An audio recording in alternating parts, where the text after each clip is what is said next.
Congratulations if you've made it this far to 3.4. We're going to talk about American Revolution heroes, villains, vice, and civic virtue. Let's get started.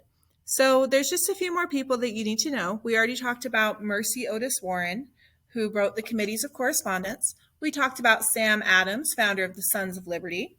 We talked about Abigail Adams, who fought for women's rights. But there's a few more people that make a huge contribution that I think you ought to know about. First one is Patrick Henry, the guy in the red coat.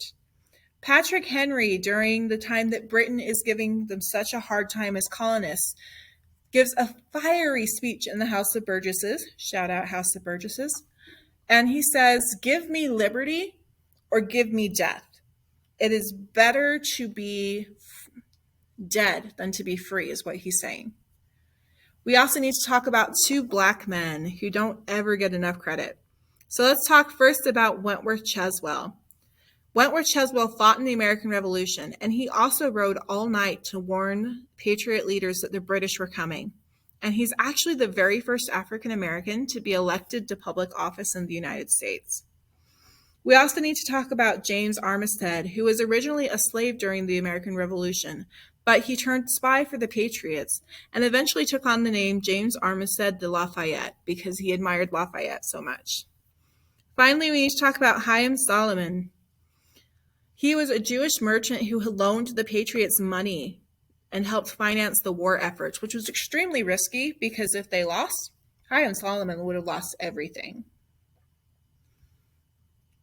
All right, so check yourself. Who said give me liberty or give me death?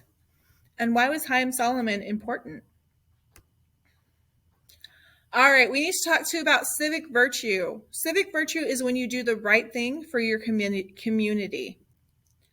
Washington, Adams, Paine, Jefferson, and Franklin are considered founding fathers, America's daddy, and they set examples as to how Americans should act towards their community. For example, Paul Revere and Wentworth Cheswell ride all night to warn their fellow colonists about the British heading their way. And that is it. This has been an extremely short ed puzzle, but go back and start reviewing for your test. You've got this, and move on to practice. Have a great day.